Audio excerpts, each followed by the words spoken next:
vidéo bilan au niveau de tout ce qui est séries, films, tous les séries et films qui m'ont plu cette année, que j'ai kiffé voir au cinéma ou sur les plateformes de streaming, comme vous pouvez bien le deviner. J'ai pris mon petit papier et je vais vous dévoiler ma liste de petites pépites. Si vous les avez pas vues, n'hésitez pas à foncer les regarder parce que vous allez passer un très bon moment. C'est l'avant-dernière vidéo. Enfin l'avant-dernière, oui, l'avant-dernière vidéo de 2022 et la dernière vidéo avant Noël. Donc tout simplement, vu que la semaine prochaine, normalement, quand j'aurai posté ma vidéo, Noël sera passé. Joyeux Noël à tous, profitez bien des fêtes de vos proches. Voilà, profitez bien, mangez bien, offrez des cadeaux, recevez vos cadeaux, voilà, kiffez tout simplement. L'essentiel évidemment c'est d'être ensemble et profitons de ces fêtes de fin d'année pour s'en souvenir et en profiter à fond. Moi c'est ce que je vais faire, j'ai tellement hâte d'être au Noël. Et aujourd'hui, encore une fois, je me suis mis un petit peu dans l'ambiance. J'ai placé des petits sapins dans le décor et j'ai mis cette guirlande, voilà, histoire de illuminer un peu nos cœurs tout simplement en cette période que j'aime tellement. Et par contre, il n'y a aucun film de Noël. Clairement, il n'y a aucun film de Noël par contre dans ma liste parce que c'est pas des films que j'aime bien. Bizarrement, j'adore Noël, mais pas les films de Noël. Bref, on passe au petit classement de films et séries que j'ai aimés, notamment en 2020, mais que j'ai pas présenté dans ma vidéo qui date de mars ou avril maintenant, les séries à regarder en confinement. À l'époque, on était confinés. Ça va peut-être nous retomber dessus, hein, que je rigole pas, parce que à chaque fois on en rigole, genre ouais c'est bon, mais à chaque fois... Rebelote, c'est reparti pour un tour, c'est parti.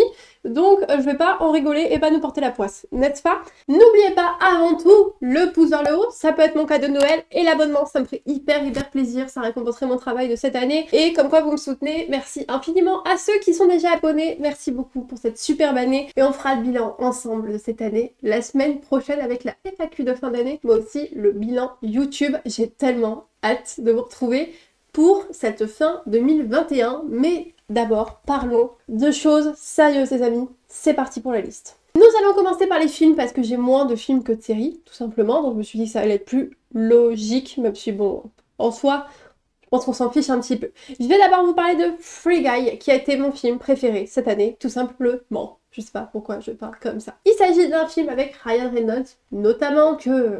j'aime tellement, j'adore, je l'aime d'amour. Et je l'ai vu au cinéma, donc je pense que c'est cet été qu'on a été le voir. Il était vraiment exceptionnel, j'avais pas vu un film comme ça depuis longtemps. C'est en fait un gars qui se réveille et un beau matin il s'aperçoit qu'il est un PNJ dans un jeu vidéo. Et ouais, là il doit paniquer. Alors clairement quand vous aimez le jeu vidéo, vous avez plein de références à certains jeux dans le film, c'est plein d'humour, c'est drôle, il y a de l'action également, des émotions, et c'est la première fois qu'au cinéma je me suis mis à éclater de rire et que j'ai pleuré de rire sur certaines scènes. Ça m'était pas arrivé depuis longtemps et clairement ça m'a fait passer un excellent moment, un très bon, très mémorable. Donc n'hésitez pas à aller voir ce film, vous n'allez pas regretter. C'est 1h30, 2h de pur plaisir, clairement. Non mais en vrai, je rigole, mais c'est un chef-d'œuvre. Il n'est pas passé sur toutes les pubs, etc. Mais je sais pas si vous connaissez l'existence de ce film, mais clairement vous allez passer un bon moment. Et pour mes amis geeks, voilà, qui aiment bien le gaming comme moi, vous allez surkiffer. J'ai mis mon pull, mais en fait, je sais pas pourquoi il me gratte un petit peu. C'est génial. Je voulais avoir l'air hivernal, mais c'est en train de me piquer, j'arrive... Oh là là. Le deuxième film que j'ai vu au cinéma également cette année, en fait depuis que les cinémas ont réouvert, on a instauré une tradition avec mon papa, c'est que chaque mois, bon sauf cette fin d'année qui est un peu plus compliquée, mais sinon on va chaque mois voir un film au cinéma, et le premier qu'on avait été voir ensemble c'était Black Widow. Je voulais trop voir Black Widow, très clairement, et Scarlett Johansson en mode rockin'. Et ouais, représente. Elle est sublime et le film est vraiment très beau et très bien. Alors déjà je trouve que niveau direction artistique, dans les noirs, blancs et rouges, je trouve ça vraiment fou. Vous allez voir le début du film, il est dingue au niveau des couleurs etc. qui sont choisies. Mais au-delà de ça on découvre plus l'histoire de Black Widow qui est un personnage qui fait partie des Avengers, voilà. Et on voit plus voilà son histoire, sa famille, son passé, pourquoi elle est devenue comme ça, pourquoi elle se comporte comme ça. Et clairement voir qu'un film qu'avec elle, ça fait extrêmement plaisir. Bon évidemment il y a plein de références à Avengers également, mais je trouve que c'était bien, c'était une bonne idée d'avoir faire un film exclusivement sur elle. D'ailleurs il a pas mal fonctionné au cinéma, hein. À sa sortie il a vachement fonctionné je crois au niveau des sorties. Mais vraiment, je vous conseille d'aller voir Black Widow, surtout si vous aimez bien Marvel, les super-héros, machin. Pas un coup fin, vous allez kiffer ce film, c'est plein d'action, on découvre plein de choses. Allez voir. Je ne dis rien de plus parce que je vais finir par spoiler, mais clairement il faudrait pas. Allez voir ce film, vous allez adorer, surtout si vous aimez le personnage ou l'actrice. Vous allez être comblés. Le dernier film, parce que finalement des films je regarde pas souvent, ou films que je me souvienne, bon sinon si évidemment j'ai un flash au quoi, ah j'ai vu celui-là, bah, je vous mettrai dans la vidéo de l'année prochaine. je tricherai. Mais en tout cas, c'est Red Notice qui est sorti sur Netflix il y a pas très longtemps avec Ryan Reynolds aussi. Oui bah je l'aime bien, donc je l'ai mis 2 fois. Et alors, c'est un film d'action et qui a beaucoup d'humour. Franchement, il m'a fait trop rire. Mais franchement, dès qu'il y a Ryan Reynolds, j'ai l'impression qu'il mélange cette action, humour. Et c'est un genre que j'adore par-dessus tout. Vous avez aussi Gal Gadot, je ne sais jamais son nom, c'est l'actrice qui fait Wonder Woman et The Rock, qui est également dedans. Donc ça fait plutôt un assez beau casting qui est réuni. Et voilà, ils vont traquer Wonder Woman, ils vont s'allier pour traquer Wonder Woman. Bref, je l'appelle Wonder Woman parce que je sais plus son nom dans le film et je sais pas prononcer son nom réel, son nom d'actrice. Donc voilà, ils vont traquer Wonder Woman. Ça fait bizarre à raconter comme ça le film, mais clairement, je vous en dis pas plus, c'est à propos de l'art, etc. Enfin, vous allez adorer, je pense, ce film. Si vous aimez bien l'humour, l'action, vous allez surtout, voilà, vous allez kiffer ce film. Clairement, c'est très drôle, vous êtes à fond dedans, vous avez trop envie de savoir la fin, comment ça va se passer, il y a des retournements de situation. Franchement, allez voir ce film. Il est sur Netflix, il est dispo sur Netflix. D'ailleurs, Netflix qui vont sortir un film dans pas longtemps avec Leonardo DiCaprio. Bah, dans pas longtemps, là où je tourne, hein, parce que je tourne en avance par rapport à, bref, à là où je poste. Sinon, c'est pas possible pour moi parce qu'en mois de décembre, j'ai pas de vie sociable. Mais ils vont sortir un film avec Jennifer Lawrence, avec Leonardo DiCaprio notamment, et plein d'autres acteurs. J'ai trop hâte de voir. Franchement, Netflix, ils mettent l'argent en ce moment pour sortir des films avec des très gros castings. Bon, ils ont aussi augmenté nos abonnements, hein, on va pas se mentir. Mais en tout cas, je trouve que sur Red Notice, j'ai vu que voilà, ils avaient mis le budget, mais franchement il est très cool. C'est un peu dans la vibe, j'allais dire Six Underground, non, Six Underground c'était un peu plus... Ouais, quoique, il y a aussi de l'action dans Red Notice, ouais, mais c'est un peu, voilà, humoristique, action, bref, vous allez kiffer, je pense. Maintenant on va passer aux séries, et je mets séries entre guillemets parce que je vais vous parler de Olaf Présente. Alors, ouais, vous allez me dire, mais elle sort ça d'où? De Disney+, et je l'ai vue il y a 10 minutes à peine, et j'ai rigolé, comme j'avais pas rigolé depuis longtemps. En fait, c'est juste Olaf qui vous raconte en 4 minutes plusieurs Disney classiques, comme Le Roi Lion, La Petite Sirène, Vaiana, il vous raconte Réponse, il vous raconte Aladdin, mais bah, à sa façon, tout simplement. Je vous en dis pas plus, n'hésitez pas à aller voir si vous aimez Disney, voilà, si vous aimez rire, parce que personnellement j'ai rigolé, j'ai trouvé ça très touchant et très drôle. Ça dure 4 minutes pour chaque Disney, donc vous en avez pour voilà, un quart d'heure pour tout regarder. C'est très rapide si vous avez Disney+, je vous conseille vivement. Olaf Présente, ça vient de sortir, je crois que ça fait pas très longtemps que c'est sorti, et j'ai adoré, j'ai passé un très bon moment. Bon, ça dure pas très longtemps, mais j'ai passé un très bon moment et je trouve que c'est une très bonne idée. Et certaines scènes sont hilarantes. Ensuite, j'étais obligée, je suis désolée, il y en a qui vont peut-être râler, là qui vont dire oui, encore une fois on en parle de cette série. Bah ouais, j'ai surkiffé Squid Game, je suis désolée, tous les youtubeurs vous en ont parlé, mais oui, mais j'étais obligée en parlant de 2021 de mettre cette série dans ce top. Voilà, j'étais obligée. Bon, sauf si je l'avais pas aimé, mais en l'occurrence, j'ai adoré et j'ai compris le phénomène. J'ai surkiffé cette série. Alors, je comprends. Si vous aimez pas, par contre, pas de haine dans les commentaires. On en peut plus, Squid Game, c'est trop surcoté. Non. Oh, quand je lis ça, ça me... Moi, quand j'ai un truc que je trouve surcoté, je le dis pas et en mode bon bah c'est bon, je trace mon chemin. Il y en a, ils ont vraiment pas, ils ont vraiment du temps dans leur vie. Ou c'est moi qui ai pas de temps dans la mienne, mais je sais pas, on n'est pas d'accord. Mais en tout cas, j'ai adoré Squid Game. Déjà, de voir du coréen sur Netflix qui fonctionne à ce point-là, ça m'a fait plaisir. Ça change un petit peu de toutes les séries américaines que je vais vous présenter après. Clairement. Je me dénonce moi-même, mais voilà, c'est souvent les séries américaines desquelles on parle. Et clairement, là, on arrive avec une série coréenne qui sort de nulle part, un petit peu genre coucou, on est là, on explose tout d'un coup. Alors ça faisait des années et des années qu'apparemment il essayait de vendre son projet à des producteurs et tout qui ont refusé. Bah, très clairement, allez-y, mordez-vous les doigts, hein, n'est-ce pas? Mais j'ai kiffé. Déjà, j'ai adoré l'histoire, voilà, donc c'est des gens endettés qui vont finir dans un jeu pour pouvoir gagner de l'argent, mais avec des conséquences dramatiques. J'en dis pas plus, même si vous avez dû en entendre parler, mais le but n'est pas de spoiler ici, certainement pas, je déteste le spoil, d'où Jésus. J'ai adoré les musiques, j'ai adoré la direction artistique en général, c'est-à-dire que les couleurs utilisées, le fait que ça soit des jeux pour enfants, on peut croire que c'est... Voilà, on peut dire que c'est un peu malsain, mais clairement j'ai trouvé que ça faisait vraiment son style à la série. Toutes ces couleurs pastel, les tenues rouges, alors il y en a qui disent « Oh, ça fait Casa de Papel !» Alors, les tenues rouges avaient été designées, je crois, avant même la sortie de la Casa de Papel, vu qu'il essaye de vendre son truc depuis 10 ans, voilà. Mais j'ai trouvé que tout était beau. Tout est beau, tout est un peu esthétique. sur les bords. J'ai trouvé que c'est très bien fait, c'est violent, il y a certaines scènes qui m'ont un peu choquée, enfin, d'ailleurs beaucoup de scènes qui m'ont choquée, mais j'ai trouvé que c'était captivant, c'était prenant, ça prend aux tripes. Vraiment, je vous conseille cette série si vous l'avez pas encore vue, mais accrochez-vous, surtout la montrez pas aux enfants. Alors c'est pareil, les gens qui disent oui mais Squid Game, ça se voit que je suis vénère ou pas? La meuf, n'importe quoi. Oui, mais Squid Game, c'est à cause de cette série, de toute façon, de merde, qu'il y a eu des trucs dans les cours d'école. Mais déjà, si vous avez un enfant de 10 ans qui regarde Squid Game, le problème, c'est les parents, hein, c'est pas la série. C'est comme si que tu montres, je sais pas, ah, mais le problème dans Saw, c'est que nos enfants, ils font des pièges sur les autres. Saw, personne n'est censé regarder, à part les adultes, aussi. Bah, j'ai envie de dire, il y a un moment donné, ils insultent la série en mode oui, mais il y a des débordements. Il y a des débordements parce que les gens sont débiles. Hein. Je suis désolée, les gens sont débiles voilà, de vouloir refaire cette série-là dans la vraie vie. Il y a un moment donné, faut un peu de plomb dans la tête. Voilà, je pousse mon coup de gueule parce que j'ai vu ça de tous les côtés. En mode oui, mais il y a des enfants qui le reproduisent. Bah oui, mais en fait, déjà, tu montres pas ça à ton enfant. Et accessoirement, tu lui apprends que faut pas reproduire ça. Enfin, je sais pas, il y a un moment donné, ça tombe pas rond. Enfin, je sais pas, les films, c'est pas la réalité. Hein. Resident Evil, il y a des zombies, je regarde ça tout le temps, je vais pas aller manger des gens parce que c'est dans un film. Enfin, je sais pas, il y a un moment donné, il y a du bois là-dedans. Hein. Bref, c'était mon coup de gueule parce que clairement, j'ai trouvé ça complètement débile. Je trouve ça un peu terni l'image de la série, alors que juste à la base, ils arrivent avec un concept qui est vraiment pas mal. Enfin, moi que j'ai trouvé très ouf, mais même si vous avez plus ou moins aimé, c'est quand même original, etc.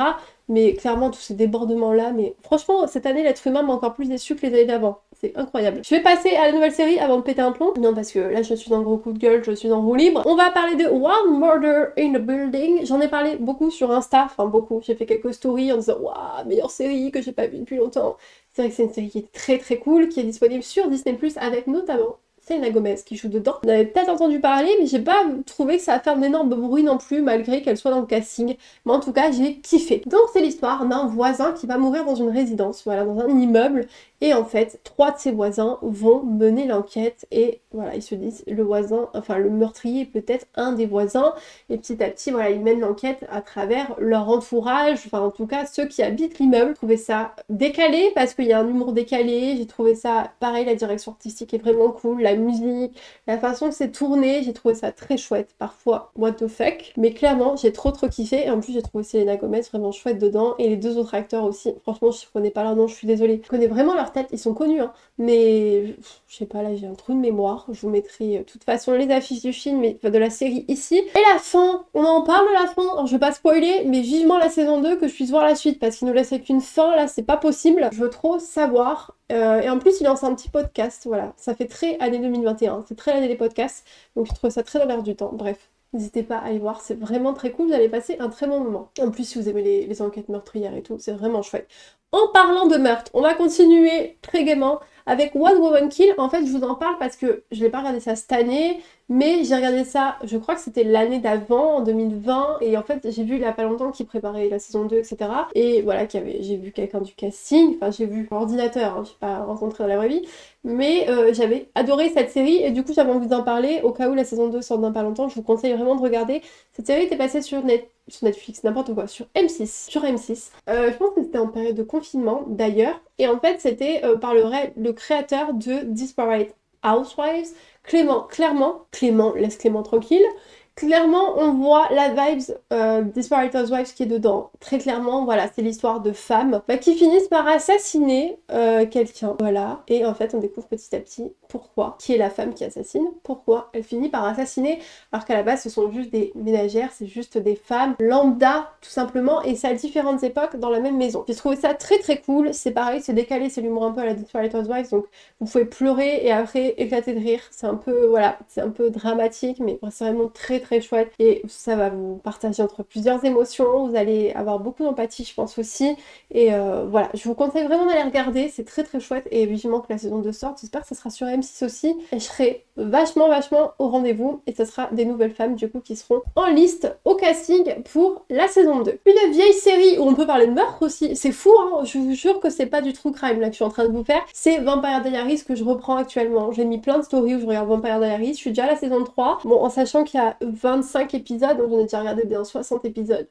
Oui, j'adore. Franchement, c'est une redécouverte et je kiffe, j'adore. C'est disponible sur Amazon Prime et je me dis que finalement, il y a beau avoir des nouvelles séries qui sont très cool, bah je suis très nostalgique de l'époque de Pretty Little Liars, de Vampire Diaries, des frères Scott, de Gossip Girl, toute cette époque-là, toutes ces séries-là. Bah je sais pas, mon côté nostalgique se dit ah c'était mieux avant. Alors non, il y a des séries qui sont très très cool actuellement aussi, mais j'aime beaucoup beaucoup Vampire Diaries. Je vous conseille de vous remettre dans les anciennes séries, des fois ça fait du bien. Et en plus, il y a plein de saisons. Il n'y en a pas qu'une seule, donc ça c'est un sacré avantage.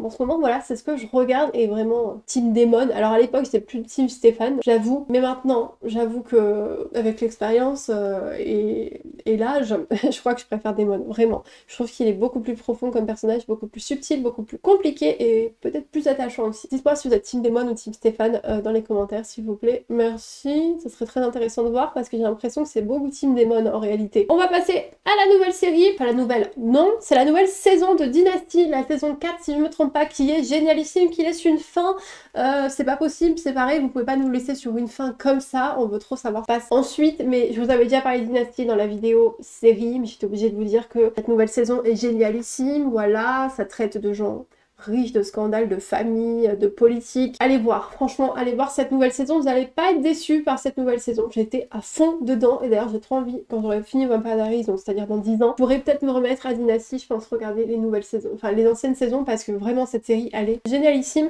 Je passe pas trop de temps dessus, parce que c'est juste une nouvelle saison qui est sortie, mais vraiment, allez voir, c'est génial. J'ai également fini La Casa des Papel, et j'ai adoré la dernière saison, peut-être même plus que la partie d'avant, parce qu'ils ont fait en 2 parties cette saison-là. J'ai adoré la fin, je trouve que ça se termine très bien, et d'un côté j'étais un peu triste que ça se finisse, mais d'un autre côté, c'est bien que ça se finisse là, parce qu'ils auraient vraiment commencé à partir en live total. J'ai beaucoup aimé cette saison, on a découvert des personnages, mais pas nouveaux personnages, mais des personnages d'une nouvelle façon, hyper intéressante, et bon, je vous laisse regarder, c'est pareil, j'ai pas envie de spoiler, mais si vous étiez arrêté à la partie d'avant en vous disant ouais, finalement, je sais pas trop, moi j'ai trouvé la dernière partie vraiment très chouette et je trouve qu'ils finissent en beauté et je comprends toujours que La Casa des Papel a été un phénomène. On a beau critiquer les dernières saisons en mode ouais n'importe quoi, c'est surcoté maintenant La Casa des Papel, c'était quand même exceptionnel, l'ambiance, c'est pareil, le côté visuel etc.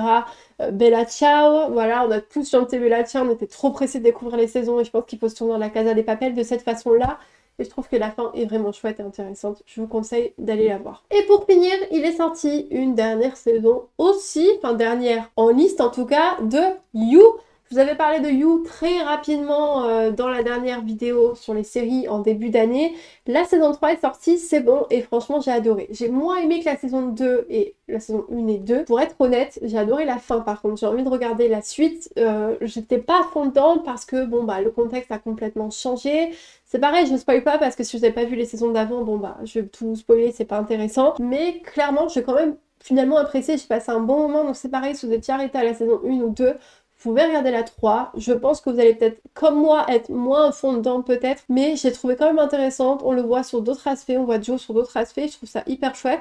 J'ai hâte de savoir ce qu'ils vont faire pour la saison 4, mais j'ai peur qu'ils poussent un peu trop loin le délire. Donc là, j'ai bien aimé, mais d'un côté, j'ai envie de voir ce qu'ils donnent, mais d'un autre côté, j'ai un peu peur qu'ils partent encore complètement en sucette comme la plupart des séries, quand il y a trop de saisons et qu'ils ont un peu ruiné tout leur concept. Et pour finir, parce que j'avais oublié de vous parler de ça, c'est un clip vidéo, je me suis dit que ça pourrait être sympa de le mettre ici. C'est All Too Well de Taylor Swift qui m'a vraiment marqué cette année. Alors déjà c'était ma chanson préférée d'elle à l'époque de Red, voilà, donc c'est son album Red qu'elle a ressorti etc.